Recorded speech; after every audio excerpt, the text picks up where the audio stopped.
We remain steadfast in our commitment in delivering local news that matters, stories that inspire, enriching the lives of Filipinos in the Philippines and across the globe. This is your GMA Regional TV. Buong puso para sa Pilipino.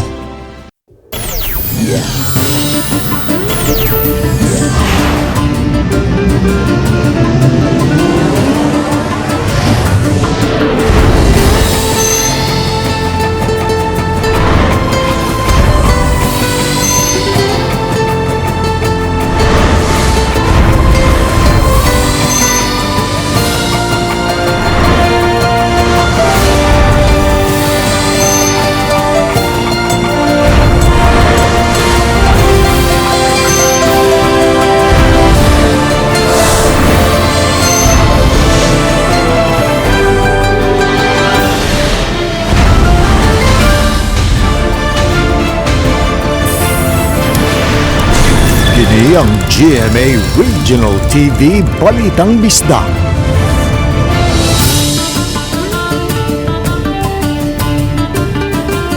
Mayong hapon, kini ang inyong GMA Regional TV Balitang Bisdak, ang bugtong kasaligan, kasandigan o kadangpan sa mga Bisaya. Ako si Alan Domingo. Nga maghatod sa labing dakong mga nagunang balita nga mahinungdanon sa Central ug Eastern Visayas. Live dinhi sa GMA Complex sa Dakbayan sa Sugbo. Ako si Cecil Kibod Castro.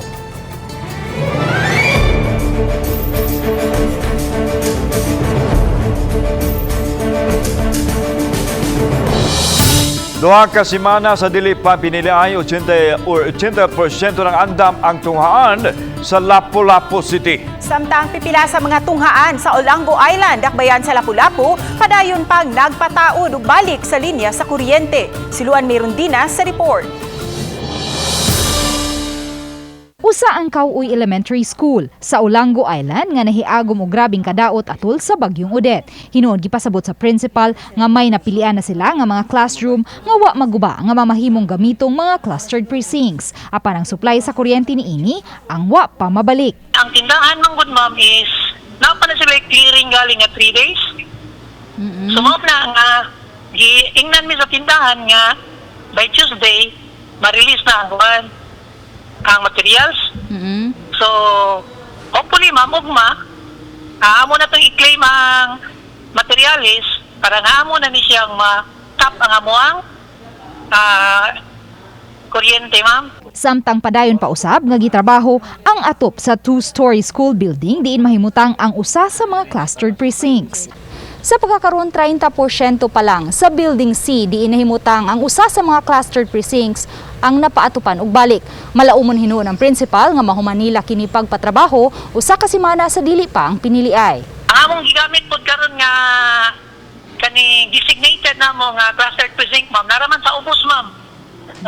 Kaya ang iyahang kuan kay namay second floor namo concrete man ma'am, slab man. Gitataw ni Engineer Gilbert Pagobo, Senior Vice President ug General Manager sa MECO, nga hingpit na nilang na-restore ang supply sa kuryente ilabi na sa mga secondary lines haduol sa mga tunghaan sa Olango Island. I've asked our people there how to extend our assistance for them to make the connections. Hinuon may giandam ng genset ang MECO kung ugaling makasinati og power outage sa isla. What we did in Olango is it's basically a new installation. The power system there is gibag-o man namo tanan.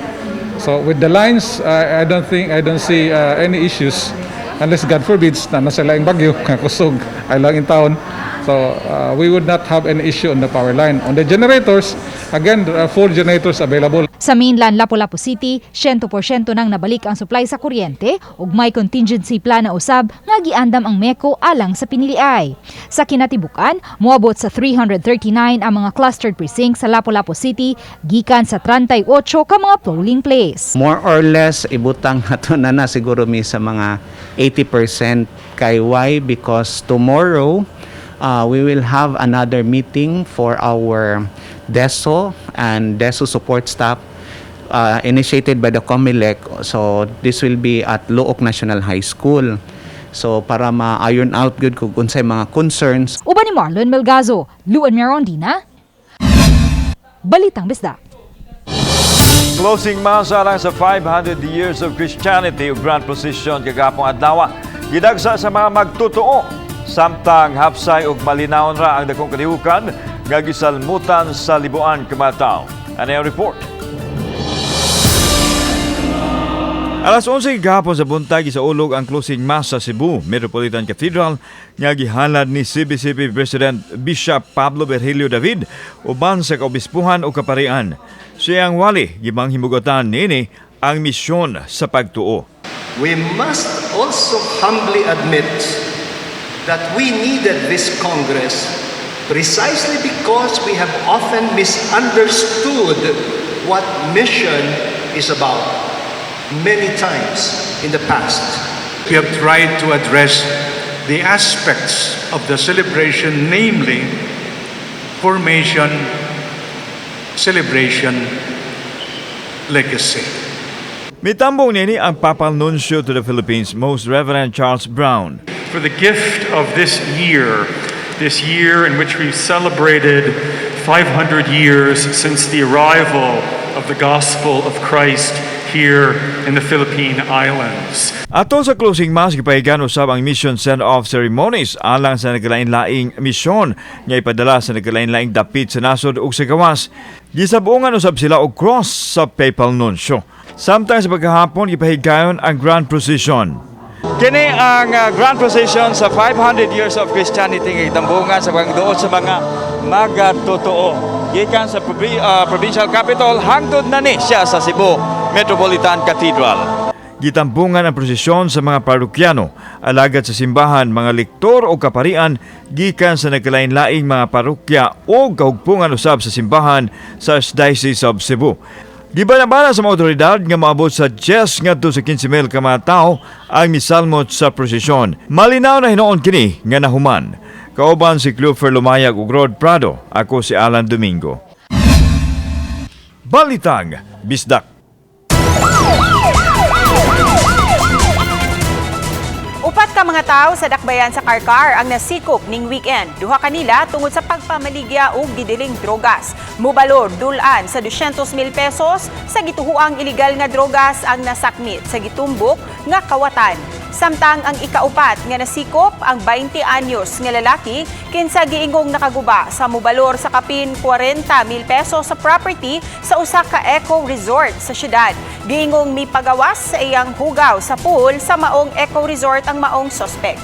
Samtang 32 usab ka mga tao ang nasikop sa dakbayan sa Talisay, sagad kanila nalambigit sa illegal gambling. Ang uban nasikop atol sa bypass operation, diin kapin sa 200,000 pesos nga balor sa illegal drugs ang nasakmit. Ubay-ubay nga mga armas sagad high-powered pa nasakmit kaganina sa operasyon sa NBI dito sa Mandawi City. Subay kini sa laing reklamo batok sa gingong illegal nga pagpangankon og yuta ug sa pag-take over nini. Ang detalye sa report ni Nico Serino.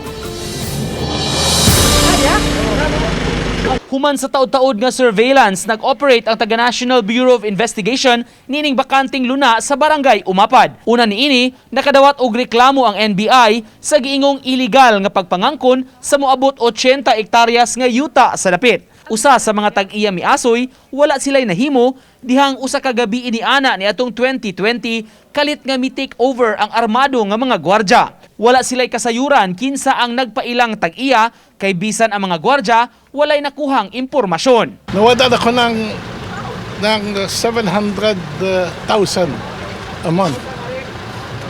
Income. Kaya giabakan naman eh. Giabakan na sa ako. Di man tagapangutana nila, di sila mutuga, no? Pangutano tayo kinsa nagsugo nyo, yun. Kaya bawal ko no sa ila, nga mutugan, ultimo ilang pangan, di gani tagapangutana hapit. Sa operasyon karong adlaw, gipunting sa NBI ang security agency ug gidakop ang mga gwardya. Nasakmit ang napu ka shotgun ug 11 ka revolver nga gigamit sa mga security guards. Nasuta nga walay dokumento gikan sa COMELEC sa exemption sa gun ban ug ang uban nga mga armas na deface o hanap na ang serial numbers niini. Persistent complaints coming from the residents, aside from the complaints of the complainants, kanang mga lot owners, na these security guards were harassing them, no?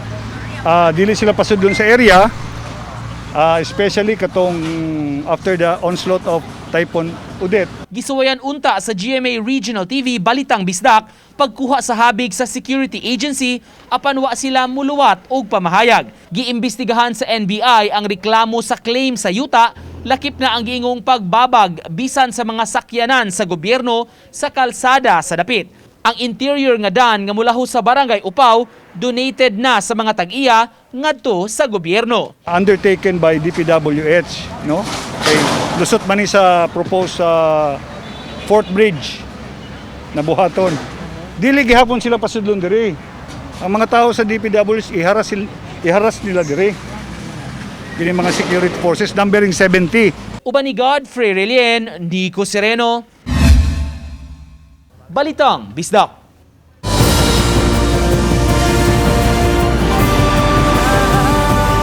Kini ang GMA Regional TV Balitang Bisdak.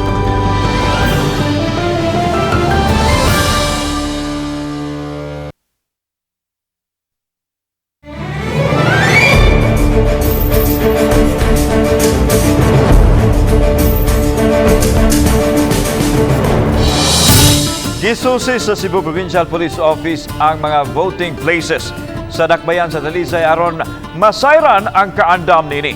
Ang report ni Femari Dumabok. Unang gisubay sa Cebu Provincial Police Office Director Colonel Engelbert Soriano ang labing daghang botante nga tunghaan ang Talisay City Central School sa Barangay Poblasyon. Base sa talaan sa Talisay City Comelec nga mag-abot ang mga botante gikan sa Barangay Dumlok ug Poblasyon nga dinhi mobotar. Mukapin sa 17,000 ka mga botante ang gilantawang muhugop sa tunghaan karong Mayo 9 nga national ug local election. Duha ka semana gikan karon. Nag-coordinate sa mga teachers, no, nga nagdala dito sa eskwelahan, and nakita sa atuang provincial director ang preparation sa atuang mga teachers, no, para sa election day. Irekomendar sa Talisay City Police sa City Toda nga did-an ang mga sakyanan nga makapark gawa sa tunghaan tungod sa kagipot sa dan. Magpahimutang usab sila og police assistance desk sa duol sa tunghaan. Gitugutan lang ang kapulisan mga 50 metros gikan sa polling center. So isa sa gi-consider is ang traffic outside. If ever ang mga tao magdala og sakyanan, asa sila mo park. Adunay 22 ka mga voting centers ang dakbayan og 151 nga polling precincts. Oba ni Jun Solon, ako si Femari Dumabok. Balitang Bisdak. Moabot sa 3.4 million pesos nga balor sa gidudahang illegal drugs ang nasakmit sa kapulisan sa Mandawi. Nadakpan ang usa ka giilang high-value individual nga mao'y target sa operasyon dito sa Barangay Luok. Giila ang dinakpan nga si Harrison Ibanez alias Upaw, 38 anyos, taga Dan A. Lopez. Sa baybas, nakuhaan ng sospek og 500 grams sa gituhuang shabu nga gibanabanang adunay street value nga 3.4 million pesos. Kalapasan sa Dangerous Drugs Act ang isang at batok sa dinakpan. Wala siya nakuhai og habig si GMA Regional TV ang maong suspitsado. Kapulisan gitugutan na sa Commission on Elections nga makapaduol sulod sa 50 metros gikan sa matuhan nga may magsilbing polling center sa adlaw sa piniliay. Ani ang report. Ipahigayon sa miaging Sabado ang final briefing sa mga volunteer sa Cebu Citizens Involvement and Maturation in People's Empowerment and Liberation kon CICIMPEL. Si Police Lieutenant Colonel Janet Rafter, Chief Operations sa Cebu City Police Office, may pahibaw nga mihangyo sa COMELEC ang milangkob sa Electoral Board nga mas maayong mapaduol-duol ang mga pulis aron mas dali nilang masangpit kung adunay kasamok nga mahitabo. Hinon gitataw sa opisyal nga mas maayong pangayuan og kopya ang kapulisan og authorization letter gikan sa COMELEC. But again, as I've told you, the COMELEC has already made a request, or will give us a certification that we are allowed to go back. Iyang gitataw nga wa man hinuoy kabalakan ang mga volunteer tungod tungod kay malinawon man ang piniliay sa dakbayan sa Sugbo. Gipahigayon usab sa COMELEC ang demo sa vote counting machine aron ma-familiarize ang mga CCMPEL volunteers sa mga functions niini. Gitahasan usab ang CCMPEL nga muuban ug mubantay sa pag-apod-apod sa mga vote counting machines sa nagkalain-laing polling places sa dakbayan sa Sugbo. Gihatagan usab ang mga CCMPEL volunteers sa Parish Pastoral Council for Responsible Voting (CONPP-CRV) o Political Polling Place Watcher Checklist alang sa final testing and sealing nga magiya nila sa angayan nilang buhaton. Laing gihatag nga checklist sa PPCRV nga nagtala sa mga naghimo sa CCMPEL volunteer nga nalatid sa balaod. Usa niini mao ang paghatag og katungod sa CCMPEL volunteer nga makaduso og reklamo batok sa Electoral Board nga napakyas pagsubay sa balaod. Uban ni Clans Gabutin, Luan Merondina, Balitang Bisda.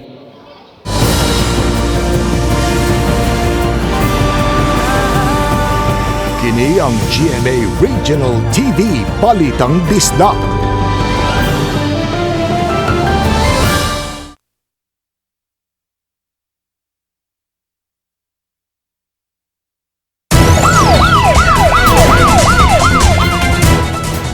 Negosyante sa dakbayan sa Talisay patay human gaba siya ang trabahante kay nasuko nga gipagngan og electric fan. Adunay live report si Femari Dumabo. Fem.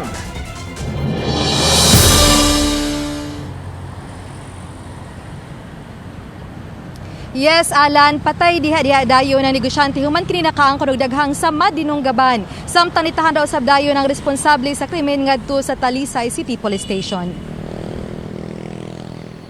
Makita pa ang lama sa dugo dinhi sa giugbukan sa mga kandila niining entrance padung sa baboyan ug gamayng fish pond sa biktima sa Purok Ruby, Barangay Dumlog.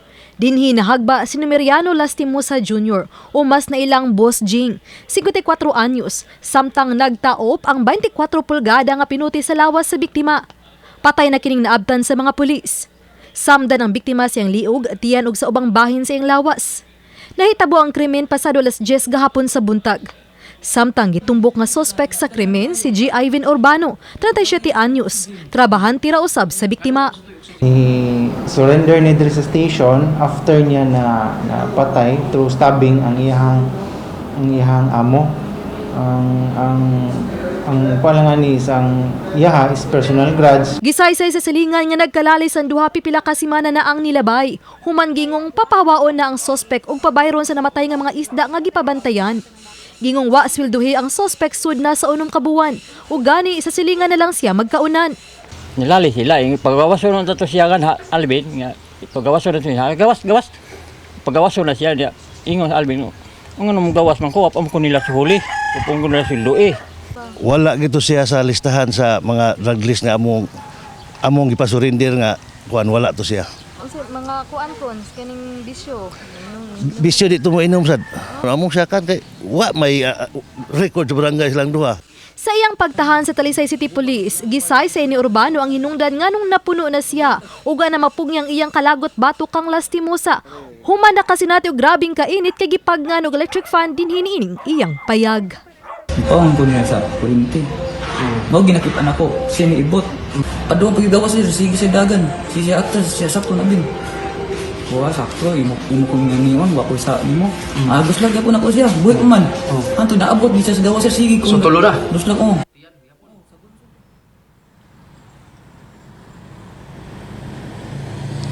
Lan kasong murder ang ipasaka sa kapulisan batok sa suspitsado samtang hangyo sa mga opisyal sa barangay nga kun adunay dili pagkasinabtanay tali sa mga amo ug sa ilang mga trabahante nga andam ang ilang buhatan nga magpatunga aron kalikayan ng susamang panghitabo o krimen. Lan, daghang salamat Femari Dumabok.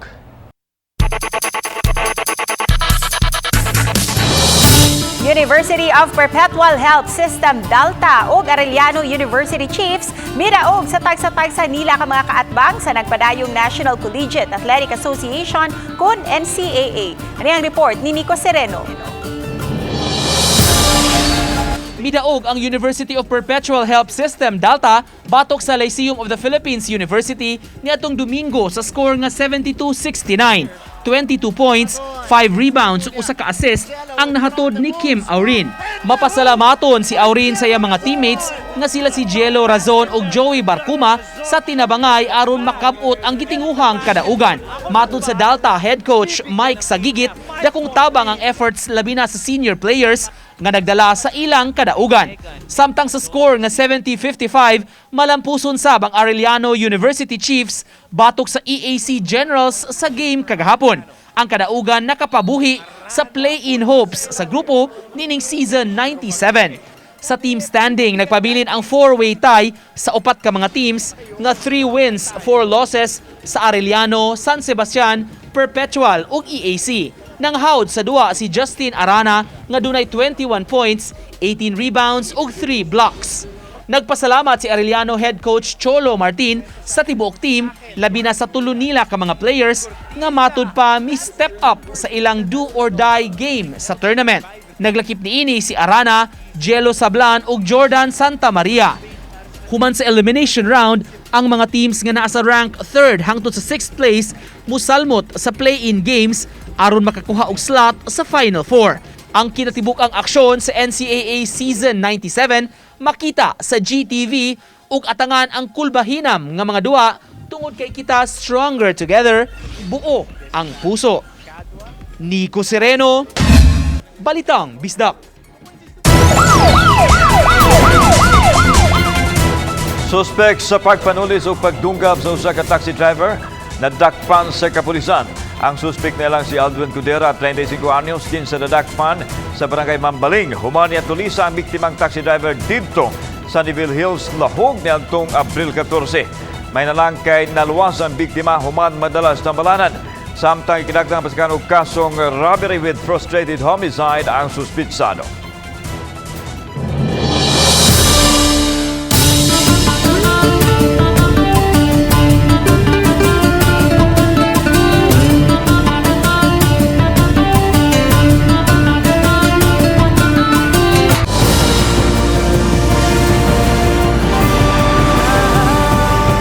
Kini ang GMA Regional TV Balitang Bisdak.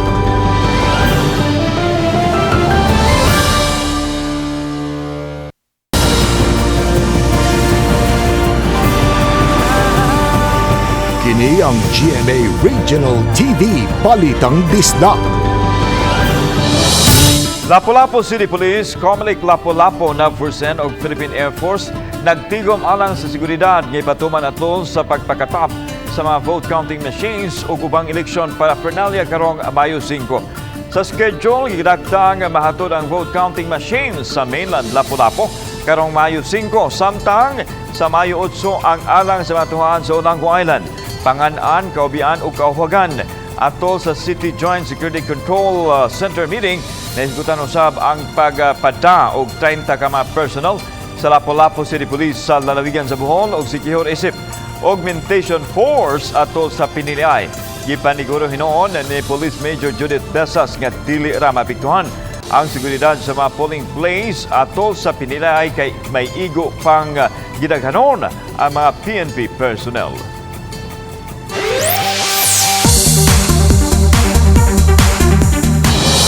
Usa ka inahan nga nahimong anak, usa ka anak nga nahimong inahan.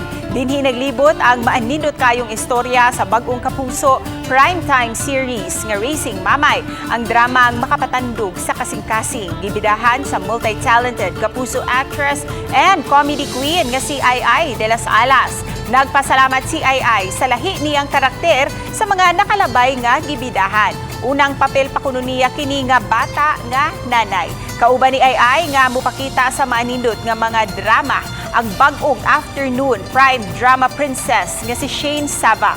Ang mother-daughter tandem ni Letty ug Abigail sa Racing Mamay maghatod sa daghang revelasyon. Sagol katawanan, makapahilak, makapakurat ug dagan pang mga eksenang angay gayud nga sunod nato matag hapon.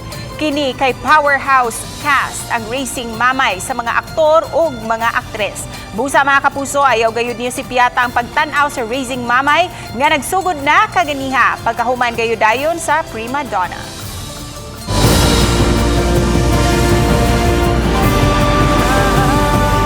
Kini ang GMA Regional TV Balitang Bisdak.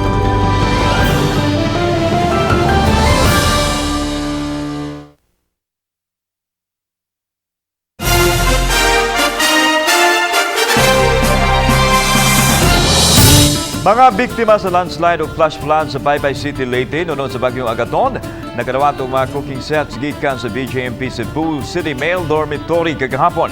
Gipahigayon ang among outreach program kon among mainiton o mahigugmaw nga ayuda sa barangay Higuluan, Kambuhangan, Gubang o Babon sa Baybay City, Leyte. Maabot sa usa ka katos ka pamilya ang naapuran sa portable gas tube, mga butane canister ug usa ka gatos nga set-up sa mga plato, panaksan ug paso. Mga opisyal ug personnel sa BJMP Cebu City Male Dormitory ang nag-amot-amot aron makapalit nining mga cooking sets. Ika-457 nga kasumaran sa kaplag o pagkakaplag sa imahe ni Senyor Santo Niño di sa ulog sa Archdiocesan Shrine sa San Nicolas de Tolentino Parish. Matag tuig kining sa ulog apan nahunong sukad sa pag-igo sa pandemya. Apan di parayon dihang miluag na ang quarantine restrictions. Nahimo na kining tradisyon sa mga Subuanon, ilabi na sa mga barangay nga sakop sa parokya. Kultura o relihiyon ang naglangkob niini subay usab sa kasaulugan sa 500 years of Christianity. Din ang sentro mao ang Senyor Santo Niño nga usag kagasa nga nakaplagan diin nakuha ang kaplag. Sa Abril 28, masaksihan ang mga festival sa 7 ka mga barangay.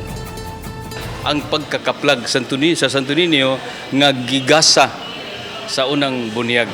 So kining duha siya, ang paggasa yan o ang pagkakaplag sa Santo Niño. Ya dinhi kini siya sa kuning cornerstone sa atong pagtuo.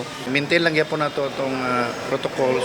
So ako lang gihangyo ang uban nga pagtabang sad namo pasalamaton ta kay ilahang giugmad ang kultura ug gi-preserve nila ang kabilin dinhi sa parokya sa San Nicolas. Giklaro sa Commission on Election nga wala pa'y kabag-uhan sa lagda nila sa mga taong mabutan sa maabot ng eleksyon. Kini mahitungod sa isyu kung adunay COVID symptom ang butante nga tugutan ra gihapon nga makabutar. Ugaling adunay body temperature nga 37.5 pataas ibutang lang kini sa isolation polling place ug ang COMELEC personnel na ang mukuha sa baluta ug dadon sa isolation polling place o IPP ug didto sila mabutar. Inighuman og butar papaulion ra usab dayon. Una nang misugyot ang DOH Manila nga ipa-coordinate sa mga LGU ang mga symptomatic voters. Giklaro hinoon ni Dr. Mary Jean Luriche, ang Chief Pathologist sa DOH-7, nga rekomendasyon lang kini o usa ka shared responsibility ang pag-discourage sa mga taong dunay gipamati sa lawas sa pagpundo lang una sa balay. Hinoon anaa sa botante ang katapusang desisyon. Kay balo ka nga lain nimong paminaw. Kay balo ka nga dapat dili ka moadto no sa atong mga gatherings or even sa election. Ayaw pagpuyo sa imong balay because you are protecting yourself at the same time protecting the people around you. Mag-agad roman ta og sir kaning na ay directive from Manila pero as of now ang directive nga gikuan kadto ra gyud nga general rules lang nato nga inig once nga human na kaugbutar ato siya sa IPP kay ang temperature 37.5 pataas human siya ugbutar ug magbutar pa paulion ra.